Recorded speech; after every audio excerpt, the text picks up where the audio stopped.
Good morning and welcome to Johnson's Garden Time. Jeremy, it's early October and we've had our spring flowering bulbs in our stores for a while, but really right now I think is the ideal time to get those planted to have great flowers next spring. So I'll have plenty of time to get them in, get roots on the bulbs, have them get off to a good start, and then like you say, get a great show next spring. Yeah, let's talk first about getting them established, then we'll go over the specifics on them, but there's a few things that we can do for establishments. You know, we want to make sure they're at the proper depth. So tulips are going to be 4 to 6 inches deep.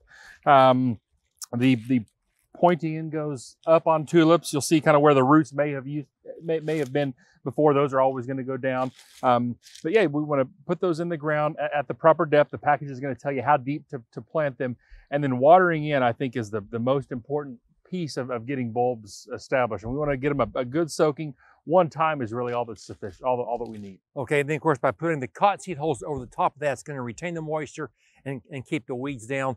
Fertilization with, got several different options here and they kind of serve different purposes. Right, so we've got the Dutch bulb food, which is a specially formulated plant food for bulb development. So, you know, most of these aren't going to affect our flower for next spring. It's saving these bulbs from year to year is why we fertilize. Okay, then we also have the high yield bone meal, which is a great organic fertilizer. It's contains phosphorus, but helps root establishment and then the flowering as well. You know, I also will put some blood meal in, and it's a good source of organic nitrogen.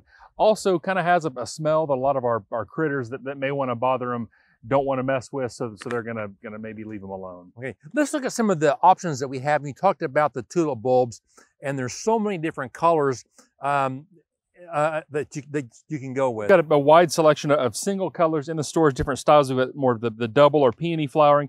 We've also got some really great blends in the stores that are kind of pre-packaged by our bulb supplier friends in Holland, that are plants that are going to do great together in the spring. Yeah, I think no matter what you're planting, I think planting them in groupings is best.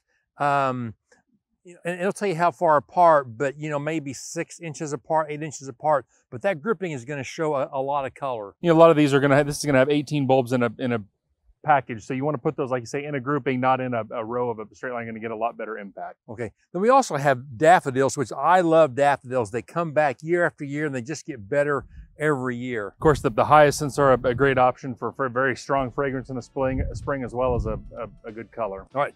A lot of miscellaneous bulbs we have. Plant them with pansies and you're going to have a lot of color. Well, thanks a lot for watching. Come see us. We'll see you next time.